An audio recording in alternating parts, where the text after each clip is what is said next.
Hi అండి, మనం అందరం ఎంతగానో ఎదురు చూస్తున్న జీ తెలుగులో రాబోతున్న special event Dasara special event అయితే ప్రోమో వచ్చేసిందండి. దసరా వచ్చిందయ్యే సరదా తెచ్చిందయ్యే అంటూ ఇందులో అయితే చాలామంది బుల్లితెర సెలబ్రిటీస్ అయితే సందడి చేశారు. యష్మి అలాగే కావ్య అయితే పక్కపక్కనే కూర్చున్నారు. ప్రోమో అయితే చాలా అద్భుతంగా ఉందనే చెప్పాలి. అలాగే కావ్య గారిది లాస్య గారిది డ్యాన్స్ పర్ఫార్మెన్స్ కూడా అయ్యింది. ఇంకా జీ తెలుగులో సూపర్ హిట్ ప్రోగ్రామ్ అయిన గడసరి అత్త సొగసరి కోడలు అని మళ్ళీ రీక్రియేట్ అయితే చేశారు. ప్రదీప్ గారు అయితే యాంకర్గా చేశారు. గడసరి అత్త టీం లీడర్గా అయితే రోజా గారు చేశారు.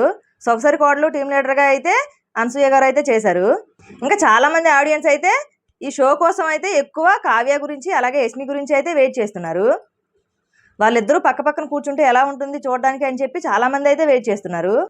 వాళ్ళిద్దరూ పక్కపక్కనే కూర్చుంటే చూడాలని ఉందని మీలో ఎంతమంది అనుకుంటున్నారో కామెంట్ చేయండి. ఇంకా యష్మి అయితే కుక్కు విత్ జాతిరత్నాలు ప్రోగ్రామ్ అయిపోయిన తర్వాత ఏ సీరియల్ చేయట్లేదు, కనిపించదేమో అని చెప్పి చాలామంది అభిమానులు అయితే నిరాశపడ్డారు. ఇన్నాళ్ళకు మళ్ళీ అయితే యష్మి తిరిగి వచ్చింది.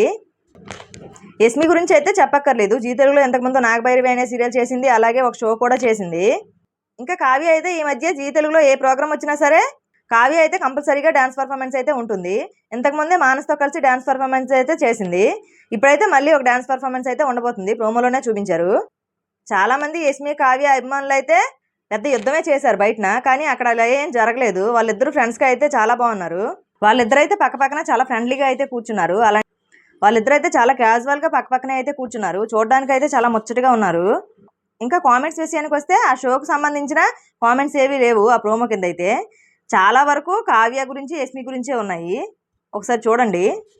మరి వీళ్ళిద్దరూ పక్కపక్కనే కూర్చోవడం, వీళ్ళు డ్యాన్స్ పర్ఫార్మెన్స్ చేయడం మీకు ఎలా అనిపించిందో మీ అభిప్రాయాన్ని అయితే కామెంట్ చేయండి.